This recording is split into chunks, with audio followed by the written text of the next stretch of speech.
Hi, folks. I thought that I would come on and do this video that I've been wanting to do for a while now.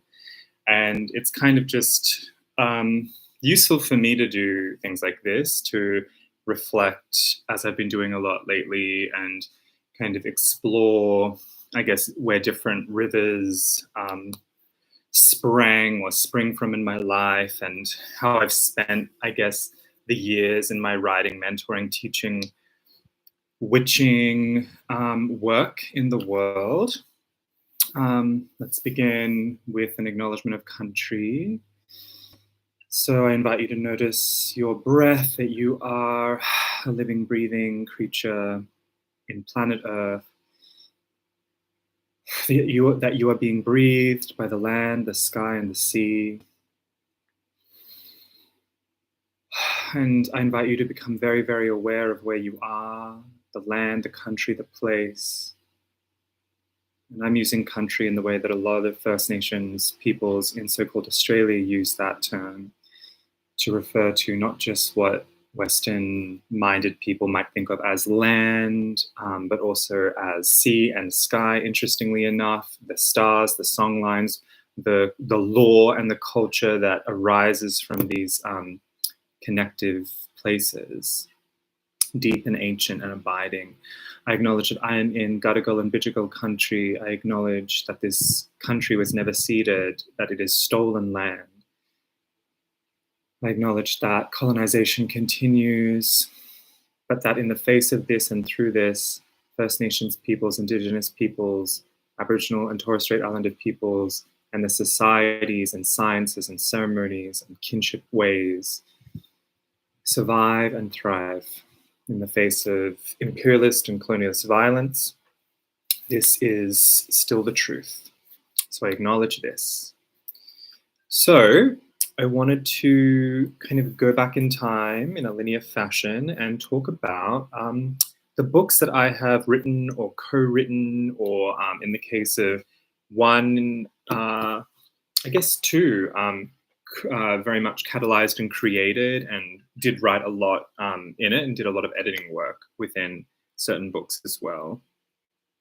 I mean, it is March 8th for me, 2024, which is also International Women's Day. So thinking also about that, and thinking about, I guess, all the women in your life. You might be a woman.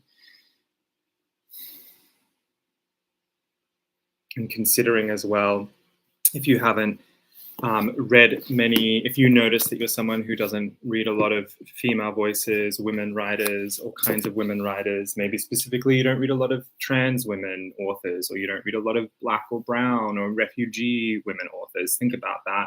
And if that's missing disproportionately from your life, consider reading those things or taking in those offerings and provocations. So I want to start in 2009. In fact, March 8th was the build date of the publication of this, my first book, Spirited: Taking Paganism Beyond the Circle. It was originally twice the size, and there were several chapters that I just completely axed, and others, of course, that I edited severely. I wrote that manuscript from, like, I first created the outline of it when I was in year 10. So I would have been 15 turning 16 in the state of Queensland at that time. This was 2003. I'm 35 years old. I'm already 35, turning 36 this year. So this was, 21 years ago. And I created the outline, but I kind of wrote some stuff, but I didn't really go back to it until 2006, the year I turned 18. And that was the first year I lived out of home. I'd moved away from the town I grew up in and moved out of the home I grew up in and all of that. And I lived in share houses, and either that or with my partner at the time. And that was the year that I helped to co-found Coven of the Wildwood. So all of these events were going on in my life. And then I sent the original manuscript to Llewellyn. And I knew that I really wanted Llewellyn to publish this book. I had read, back then still, I feel like Llewellyn, and even now, had a certain reputation that is not actually accurate, and certainly continues to be even less accurate as the years go by. I happened to send the manuscript and hear maybe a year or so later about it from Alicia, who is one of the main acquisitions editors, maybe the senior acquisitions editor now of like Witchcraft Paganism at Llewellyn Worldwide. And she was very interested in the book, but wanted me to do all kinds of work on the book, which made a lot of sense. And so it was a big journey for me. But I did the work, and I'm still really happy with this book. It was in print for exactly 10 years, and then it went out of print. I'm kind of happy. There have been opportunities to reprint it with other publishers, but I've said no because I'm happy for this book to be this like precious time capsule. Originally, I wrote this book for people aged 15 to 25. I know that sounds arbitrary, but if you think about it, I started outlining it when I was 15 years old, 15, 16, and I thought that it would be relevant to that group of people, certainly because that's how it ended up kind of presenting itself. But sometimes when I look back through this book or read old reviews or people tell me about this book, I mean, there are several very close friends in my life who live in other regions or other countries or other hemispheres. And the reason that we're even connected is because they read this book and they reached out to me based on this book. So I wrote, this kind of also shows you where I was at in my life. You know, like I was very much still identifying with being a capital P pagan, very much very much in those communities and networks, very much interested in being involved in those. At the end of 2009, so the same year that this came out, I presented several things at the Parliament of the World's Religions, which happened in so-called Melbourne or Naarm in Wurundjeri country. And so that kind of tells you where I was at. Like I was fully very much, I am a pagan. I don't really consider myself to be a capital P pagan anymore, and I haven't for some years. But I will read you the first few kind of sentences of the preface, because it kind of distills what I'm saying right now. I will begin by highlighting that many sections of this book refer exclusively to the practice of witchcraft, and thus the word witch is used to address the subject matter.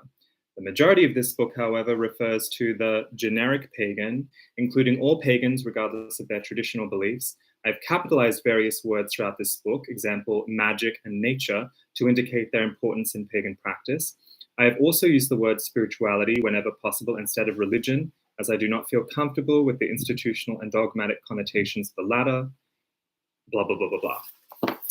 And that's like, you know, still true to this day. Like the word religion doesn't really interest me. I'm sure that scholars, academics, anthropologists could look at what I do and say, oh yes, that's a religious practice, and I would not argue with them.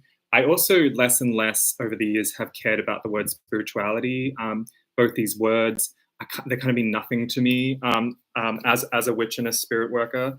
I'm sure that I am incidentally religious and wholeheartedly spiritual, but certainly spirited, taking paganism beyond the circle. I wrote this because at the time, mid-early thousands, I got involved in the craft wholeheartedly in the year 2000, and then I kind of moved into further and further involvement with it through covens and groups and networks and all of this. I was searching for books that would exactly the subtitle, take paganism beyond the circle, by which I meant and which I mean, like a lot of 101, a lot of basic books that I had read multiple iterations of, some of which are still excellent books, many of which are not, in my opinion. And we're just rehashing either historical inaccuracies, magical fallacies, all kinds of things, maybe also quite racist. Something that I also noticed as a mixed race person or brown person as I was going through this was that there did seem to be often kind of like subconscious or sometimes semi-conscious to sometimes super conscious white supremacist undertones to various or racialist or racist undertones and rhetoric to various authors of Western paganism, which we know to be true and has come out more and more. But yeah, in this book, the chapters are, so it's broken into part 1, part 2, and the chapters are The Inner Witch, Life at 4 Privet Drive, Schooling Pagans, The Pagan Socialite, Pagan Community, and then it goes into part 2, Beyond the Circle, Ethical Questions, The Spell of Witchcraft, Ritualizing, Divinity, Covencraft, A Craft of Solitude, Evaluating Tradition, and Into the Future. I'm still so proud of many of the chapters, but the one that often I think of when I think of this book is Divinity. It goes from page 165 to page 200, and I break down lots of different theisms, right, or isms. So polytheism, animism, ditheism, also called duotheism. For some reason, I prefer the term ditheism, which was less used even then. Archetypes, a universal model, ultimate consciousness, God and the self, very much kind of the Upanishadic mysticism I kind of grew up with in a way that very much was a part of the yoga and tantra of my father's culture and family. Deity and youth and what I believe, or, you know, which is also a way of saying what I experience to be true, or the patterns of, you know, observation and experience and happening that helped me guide my life through this sea of the divine, so to speak. So this book really also gave me, like, writing this book, editing this book, working on this book, and having it emerge into the world in March 2009, 15 years ago, really gave me a strong sense of trust in my magic, trust in myself and the gods and what they were asking me to do or inspiring or provoking me to do. And also keep in mind that it came out almost 2 years after my initiation as a priestess of the Coven of the Wildwood and as a midwife of that tradition. And so I was working a lot in community. We were running open, free, accessible, as much as possible rituals every month, sometimes twice a month, sometimes dark and full moon. And we were running study circles and study groups every weekend for several years. And this was going on. Coven of the Wildwood at that time was a pillar of community in Mianjin, or so-called Brisbane and the surrounds. We worked with many different pagan groups and witchcraft covens, and we put on a lot of different rituals and a lot of different offerings for that community from 2007, when we became kind of public, into kind of ongoing with the annual Beltane ritual and fairy parade that still happens up there. I no longer live in that region, but up and I believe that a bunch of priestesses of the Wildwood in that region are still running open rituals for the festivals in a renewed sense. So that's exciting. And that was a big part of my life. As I said, also, I did a bunch of interfaith work. I went to a university course, sponsored and was trained in interfaith work. This very much represents that time in my life. And I'm still very proud of this book. This is the book, my first published book, that won the Coalition of Visionary Resources Best Pagan Wicca, that's their category, book for 2009.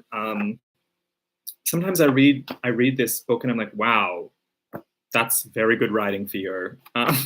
And so, you know, very proud of my past self. Some of this writing is so earnest and so clear and so punchy and provocative that even when I read it back occasionally, I'm like, whoa. And I sometimes just flick through it, and yeah, I'm very proud of this book. And look at this cover. Look at this sexy cover. So now it's out of print. I have no desire to bring it back into print. It's a very special book in my heart. It opened the door. It gave me the confidence to go and start teaching publicly, semi-publicly, which I continue to do. Not every witchcraft and pagan and occult author teaches, you know, at all. Many of them will not. Many of them have other jobs. For me, in January 2010, I left my day job and I went fully into the professional divination, cunning craft, which I had been doing for years behind the scenes anyway, as a tarot reader and as a cunning person, as a working witch and a service magician. But I also began to completely offer more and more classes and intensives based on skill sets like trance possession and oracular seership that I had a lot of familial connection to, and a lot of pride and I guess tenacity with. And so I still specialize in things like that today, and I still teach those skill sets all over the world, and sometimes in adapted forms via Zoom and online platforms. So this really launched me into the magical, emotional, logistical, pragmatic reality that I could do that. And I do it a lot. It's like my main way of being in the world is doing those things. In the same month, this book came out, which is a book that is also out of print. It's like a little gorgeous book, but it packs a punch as well. I came up with the idea, I compiled it. I went to Robin Wood, who ran Conjunction Press very close to where I was living at the time. And I went to a bunch of pagans and witches and occultists that I knew of, some who have since passed, and I asked them to write on different, oh wow, Reese Owen passed, Andrea Bowers passed. These are for some people stalwarts in the pagan communities of so-called Australia, and some of these people, many people practicing forms of modern witchcraft and paganism today in this continent, they'd have no idea who they were, but they are actually really, really important people who were and continue to who continue to influence the way pagan and occult and witchcraft networks and communities exist in this country behind the scenes, but also kind of anywhere publicly as well. So it's a whole range of different people. Some people are traditional Wiccans, some people are eclectic witches, some people are druids. Some people talk about their experiences. There are wildwood witches in here, traditional witches. Some people talk about their experience in Britain and then bringing it back, or the US, and kind of moving here, and how did they adjust to the reality that we're a different hemisphere with a different sun going in a different direction, so to speak, and also different seasons and different histories of colonization, et cetera, et cetera. I really like this book. If you can find it, this would be harder to find. I think I only have 10 copies in my house. I occasionally give them as gifts. This is a very, very, very sweet book, and doing this and having it out there in the world, I know quite a few pagans and witches in this country who have this book on their shelf. It's not a book I'd give away, because often when I go back and look at it, I'm like, oh, I totally forgot this essay was in here by so-and-so. This is actually really quite a treasure, considering they have passed and they had such an impact on occultism and its development in this country, especially as it's connected to paganism and witchcraft. So that's Crafting the Community, which I edited, compiled, did all that kind of work for, and thank you to Robin Wood of Conjunction Press who published it. And then this brings us to the next year, 2010. This came out in 2010 by Land, Sky and Sea. I think it was October 2010. And this also, the publication of this gorgeous book, again, look at the cover. I've had great luck, I have to say as well, with being like, this is what I want the title to be. This is what I want the cover to look like. I don't think I've ever experienced that not happening. So I've always been so happy with my luck and fortune with Llewellyn in that regard. But yeah, By Land, Sky and Sea, 3 Realms of Shamanic Witchcraft. Look, I still, as you will, if you buy the revised edition and reprint of Ecstatic Witchcraft, which comes out through Cross Crow Books, August this year, you will notice I still will use the term shamanic or shamanistic to qualify the kinds of witchcraft that I practice, the kinds of witchcraft that I pass on, and to qualify how I understand the craft in a way. So this was my first, also out of print, also lasted about 10 years. I think there's also, I'll explain a little why I think these earlier books passed out. And again, I've had opportunity to reprint this book, which a lot of people really loved. It's not my favorite book, but I love the cover. But a lot of people really loved it because it's kind of a compendium of skills. And I came up with this book in 2008 on a 9-week journey, pilgrimage, with 2 other wildwood witches through all parts of Britain, Cornwall, the New Forest, Wales, Scotland, and then we went into Ireland, and then we also went to Greece, and that took us 9 weeks. And for literally, we calculated for literally half, exactly 50% of those nights, we camped, sometimes illegally, sometimes legally, in forests and fens and fields, several times next to very ancient cemeteries where we heard very strange things at night. One cemetery in particular where when we woke up, we saw the pups of Anu. This was in Ireland. The 3 of us all night heard chains being dragged across the ground. This was in the middle of the countryside in Ireland. There were no living humans in that cemetery dragging chains. It is also so stereotypical and such a trope that we were like, what the F? Anyway, so obviously in Ireland, this is where, in Wildwood, we have a practice. We often in our rituals will trace the triquetra and say by land, by sky, by sea, by the ancient trinity, so mote it be. That is a way that we acknowledge to ourselves and each other that we are there where the 3 worlds meet. That is a huge, huge part of our cosmology. And certainly inspired by Irish law, as a lot of Wildwood witchcraft was and is. And so for me, as someone who does descend from people who used to live in Ireland, thousands of years of ancestors who lived in Ireland, like maybe some of you, I really wanted to go there, and I really felt like I needed to camp and be on the land and in the land, listening and doing magic and listening. And so the idea of a book that was sectioned out into land, sky, and sea, which also I and others would say equates to the concept of land, middle world or middle earth, sky, upper world, celestial realms, heavens, and sea, other world, underworld, chthonic. That this was an important way to look at witchcraft skill sets, to understand also shamanistic. The shamanistic or shamanic contextualization of witchery, by which I mean that inherently, just like scholars like Emma Wilby have propounded, suggested, and I think argued quite well, the kind of anthropological academicization, whatever, of the concept of shamanism or shamanic technique.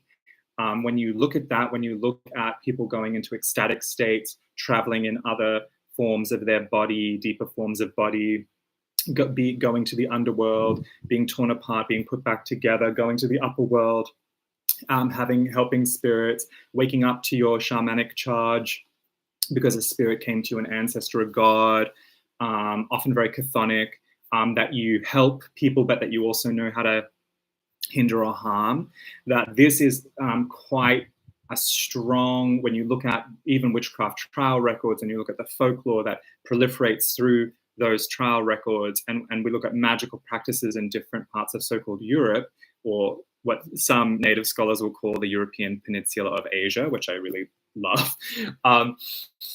We realize, oh, there's a lot in common, and so sometimes, though not without concern and not without critique, we could use the term shamanic and shamanistic to help us understand and bridge different, different forms of ecstatic,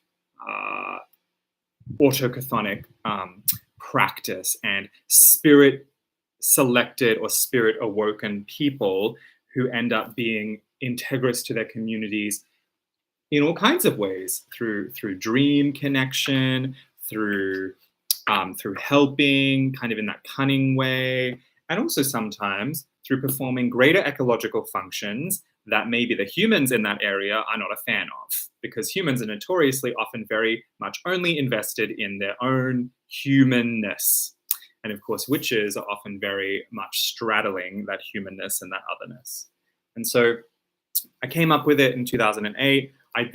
What I then did was I went to my coven at the time, and then also a coven we worked with very close to us, who were comprised of people who were much older than us, but we had a strong magical kinship and would do ritual together all the time.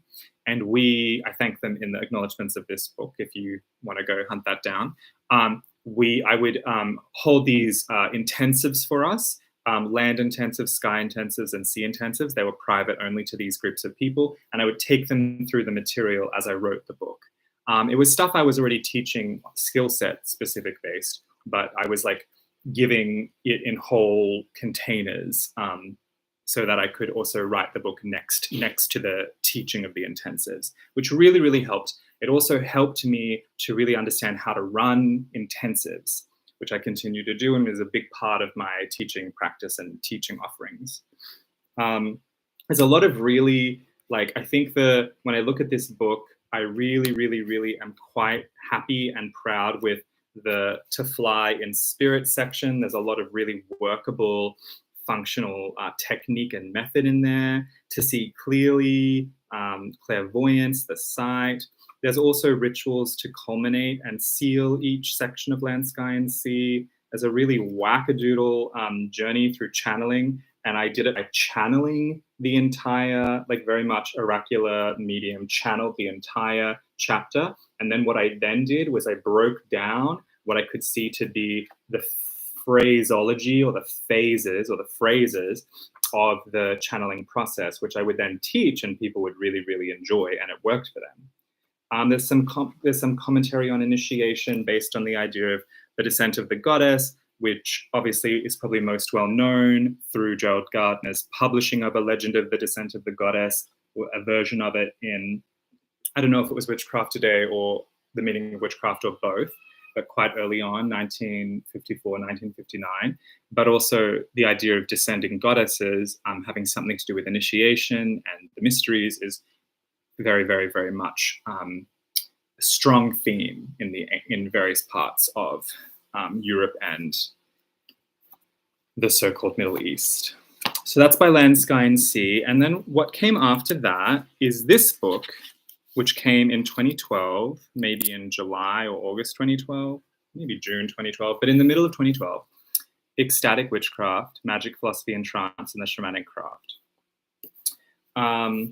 This came out in the middle of 2012, also through Llewellyn. It went out of print, and then Crossed Crows really, really wanted to republish it, and it gave me an opportunity to revise it, and I am so excited for this book to come out in a few months.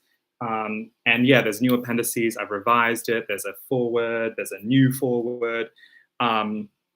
This book, I think, is probably, like, it's a very serious, like, it's very much like, let me go through in more deeper ways witchcraft and shamanic connection and the why and the how. Let me write out basically the core material, the scaffolding, if you will, of what I used to teach back then, this thing I would call the shamanic craft or shamanic witchcraft apprenticeship, which was at least 2 years. It ran for 2 years, but some people took it further. And then at the very end of that, some people chose to go through an initiation, a ritualistic initiation, which I would do with them. I did 11 of those over the years. The last one I did was at summer solstice, so December for us in 2017. And that was very special for me, and that person has since passed. But they were also the last person I ever did that process with. And so I'm thinking, I thought about her a lot through the revising. But basically that paired with By Land, Sky, and Sea presented a lot of the skill set material that I would pass on in various forms to these folks who took the Shamanic Witchcraft Apprenticeship, which I began teaching it at Samhain of 2011. And then I took in another group at Samhain of 2012. I had 2 in-person, in the flesh to breath groups. And then also in the beginning of 2012, I started taking distance students for that, which cemented and affirmed several relationships that are still strong in my life. I'm so happy. I almost don't even want to talk too much about this book because it's about to come out in revised form through Crossed Crow Books, and it's just such a joy. And also, if you go look at the cover of the new revised edition, it's just beautiful. I wish I could show you right now. I'll put a link to that book, which comes out in August 2024 this year through Crossed Crow Books, in the description below. So basically, I had these 4 books: Spirited, Crafting the Community by Land, Sky, and Sea, Ecstatic Witchcraft, come out between March 2009 to the middle of 2012. So like quite a few books. And again, I, 2010, 2011, 2012, 2013, 2014, every year I would go to the so-called USA and also to Canada, and I would teach for months at a time. And I would tour with these books. And that actually did, I met a lot of amazing practitioners, spirit workers, witches, occultists, pagans, druids, magicians that way, many of whom I'm still in contact with, many of whom taught me a great deal, many of whom reflected back to me really important information, knowledge, wisdom, insight that really helped me join some dots and fill some gaps in my own practice.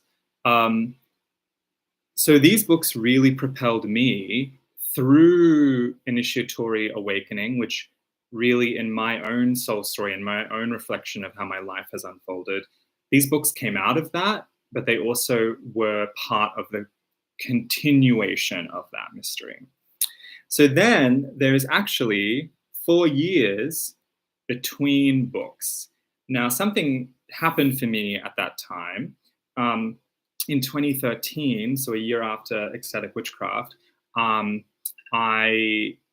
November 2013, I moved to Bali. I moved to Ubud, Bali from Australia. I was born in Bali, but I mostly grew up on the East Coast, or specifically in a town called Toowoomba, which is actually an hour and a half from the coast, but in Southeast Queensland.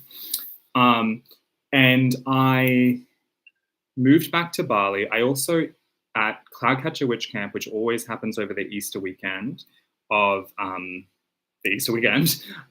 also knew that I needed to change my name. I never thought I would. I never thought I'd be someone who changed the name they were known by in the world. This did have some effect on my books because I wholeheartedly transformed. I completely shifted. And this also coincided with another witchcraft initiation. So on the same night as a witchcraft initiation, a formal one I went through, my mother's birthday, my mother drew a circle with my knife that I gave her, lit candles in the name of Persephone and Kali, and renamed me. And it was very powerful. I remember the next day someone called me. I had been Gede up until that point, up until May 2nd, 2013. And then also that's the name on my books, right? And then someone called me on May 3rd, 2013, and I answered as Theo, like just like that. Like it was like, boom. Obviously took some people in my life longer, but also not that long. It was like I think because my mother did it in a circle drawn by my knife, and she held my knife to my heart and renamed me. Oof, that kind of mother magic, that's intense. That reforges and changes someone and changes, I guess, collective consciousness, because it really did. And then I moved to Bali, and actually a lot of my friends in Bali didn't even know that I had written books, or that, that I had this whole other life. It's not that I hid that I was a witch. They knew I was a witch. That's something I don't either say up front. It's also something I don't hide after a while if I'm becoming friends with someone, because it's who I am in my life. But really, they didn't know I had even written books. All of those books were still in print at that time. But I had really, really stopped, stopped promoting them, stopped talking about them. Like I was still teaching all the time, but I remember I had friends and colleagues who were like, why do you never mention your books in your classes ever? And I'm like, oh yeah, I just never think about it. So there's this 4-year kind of gap.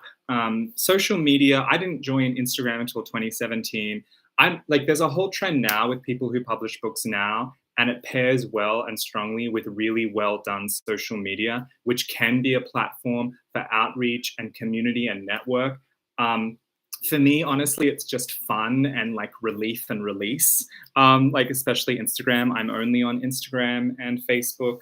I never really went for, I probably have like nascent accounts with Twitter, X, whatever it's called, and TikTok, but I never use them. They're not a part of my life.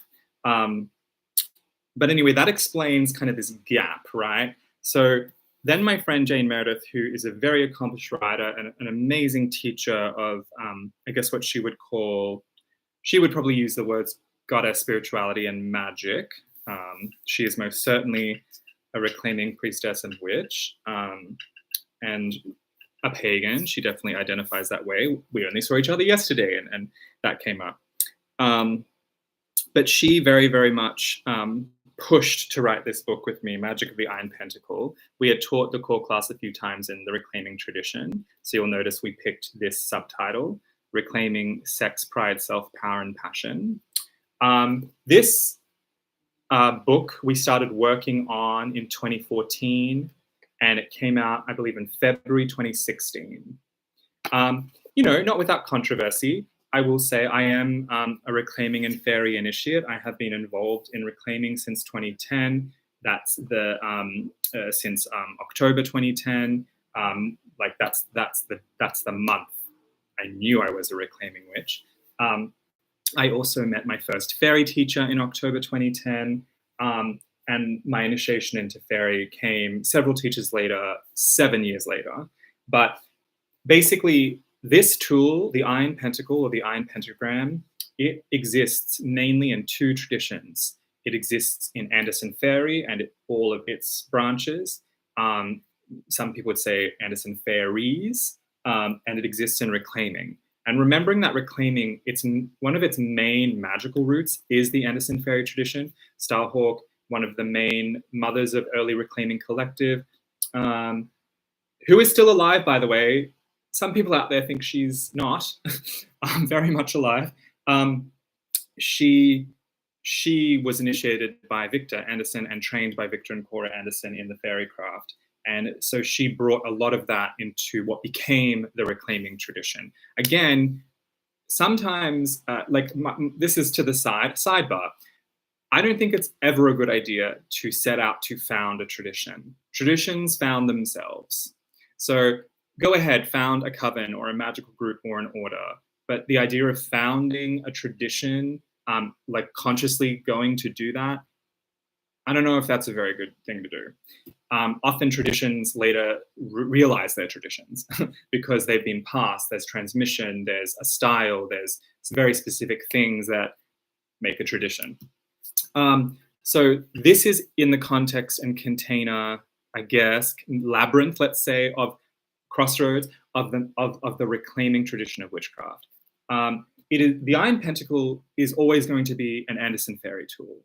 However, in reclaiming, we approach it in kind of different ways because reclaiming is a distinct tradition with roots in fairy, with roots in ecofeminism, with roots in the psychology movement even, and the human potential movement even, with roots in anarcho-justice organizing, right? So reclaiming is an open source, avowedly feminist, avowedly political, very, very magical and ecstatic tradition. We run witch camps as a part of the goings on of our tradition. This is not really a thing that really goes on, and they're open to the public, anyone who wants to come. We do have quite a strong structure of classes, which we call core classes, that you do need to move through. Ideally, and almost always, you take elements of magic before you take Iron Pentacle, Pearl Pentacle, Rites of Passage, etc.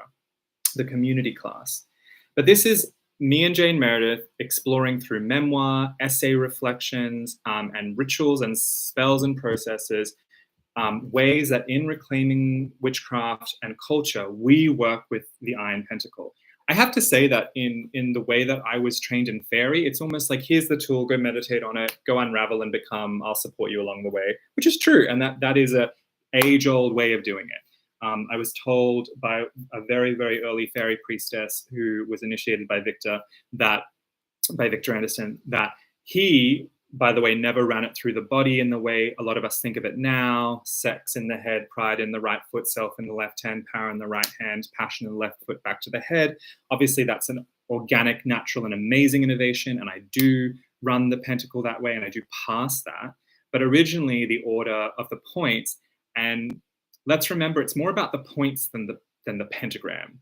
If you can remember that, that will help. So really, the order in which Victor and Cora would talk about this pentagram, mainly Victor, I think, was sex, self, passion, pride, power. And that is how the early reclaiming core classes ran too. If you look in the spiral dance, that's the order that Starhawk gives with that book published in 1979. Context, history. So I teach, since I discovered that and realized that, that is the only way that I actually teach the core classes. That is the only way I teach Iron Pentacle at all, including in Fairy. But the running of the current through the body as like a Vitruvian person kind of Leonardo da Vinci thing, that is still a thing I do. But that was developed by, I believe, by Stephen Hewell and Gabriel Carrillo in the 1980s. And then that became a part of reclaiming as well. So this is an exploration of the Iron Pentacle through reclaiming lens. Jane Meredith and I are both reclaiming. We wrote this book as reclaiming witches, teachers, and priestesses. That's how and why we wrote this book. It is our version of a core class, hence it's written with two people, not one. That's part of reclaiming ethos and teaching. That there's always at least two teachers. I also teach on my own all the time, but in reclaiming, we always teach with at least one other person to model shared power. And there's a whole bunch of other reasons too.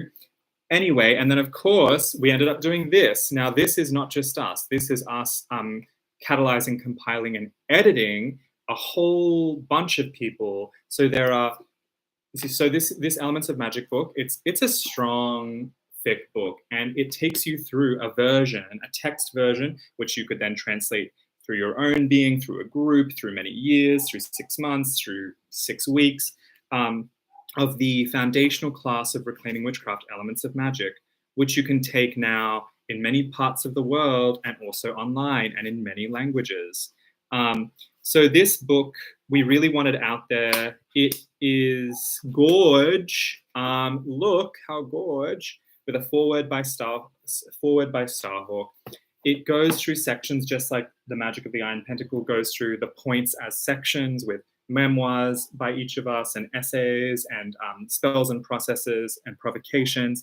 This goes through Earth. That's where we start. Earth, air, fire, water, spirit. And by we, I meant me, myself and Jane Meredith. We prefer to start with Earth. A lot of reclaiming witches prefer to start with air, some with spirit.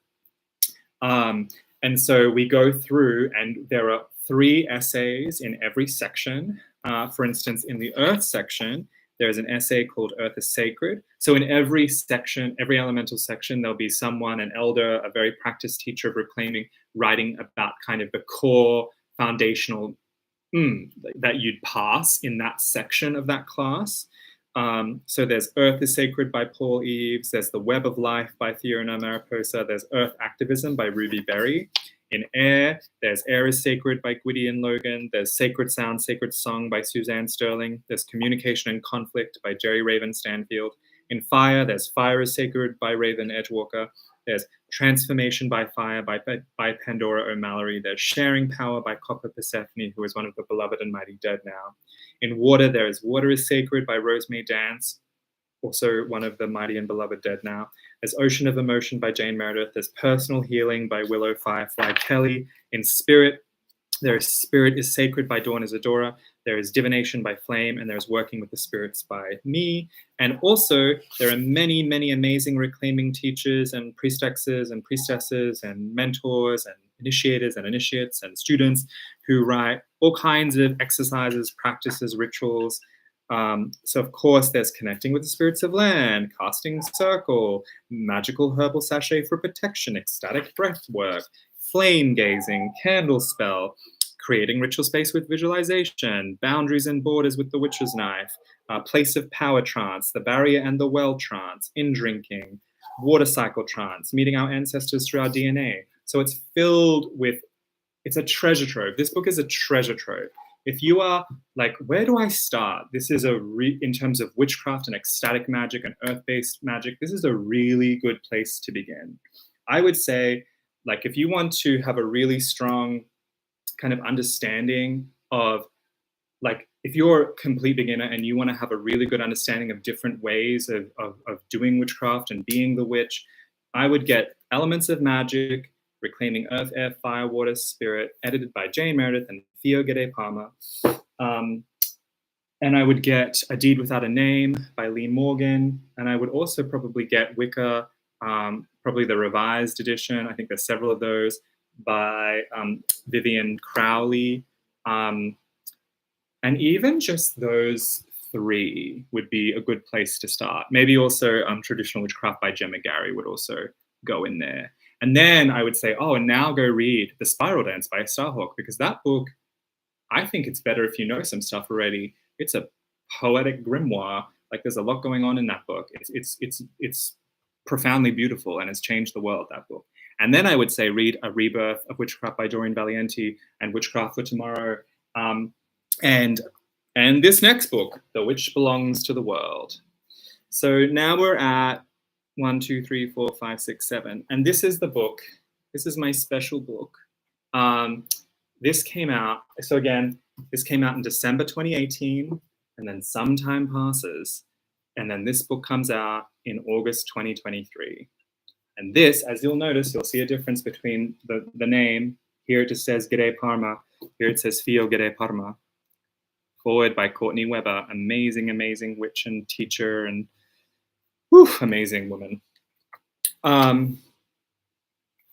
Yeah, this book. What can I say? This is my love song, love spell, love poem to witches. Like, I'm so proud of this book. It's been getting great reviews. People go really slow with it, which is exactly how I intended it, but also frustrating for me because I'm like, I want to know how it was for you. It is definitely not a book to begin with, unless you're someone who learns through mythopoesis, unless that is who you are, you could do it. It is also a spell of becoming. There are, I believe, 36 knots or steps or breaths in the spell. They're actually not, I didn't want them to be listed in a contents page. I didn't want it to say exercise 1.B. So they're only, you might even miss it if you're not reading thoroughly. They're in the introduction, I say, the steps of the spell, you'll see them by number, by white number. Usually there will be a black and white photograph by my beloved Luke Broman.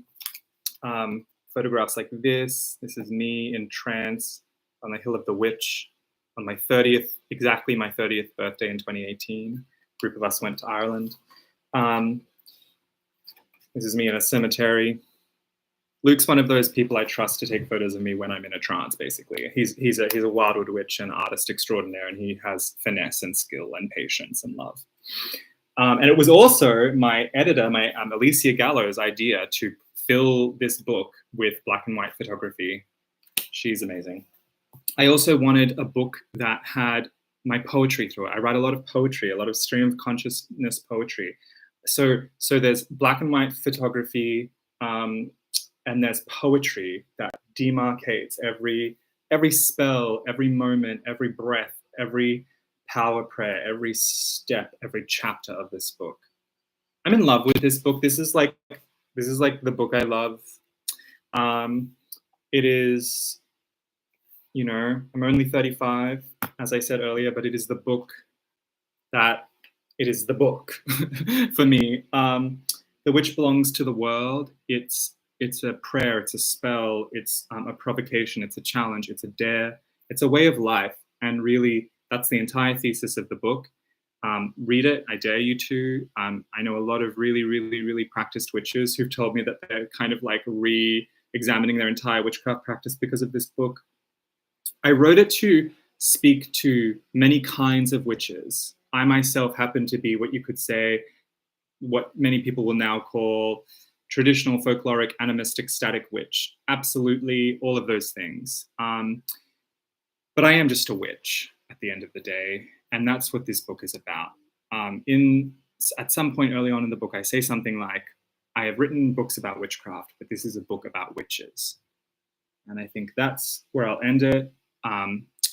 The Ecstatic Witchcraft, the revised edition, comes out this year, very exciting. And then a new book by Jane Meredith and myself, filled with amazing essays. I wonder what it could be, comes out in, I believe, January 2025 through Llewellyn. I don't know what other writing book-wise is ahead of me.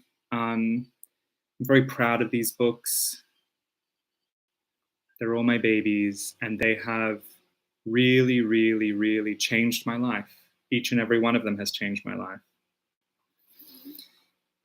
So thank you for being with me on this reflective journey through my books. Much love to you all. Mwah.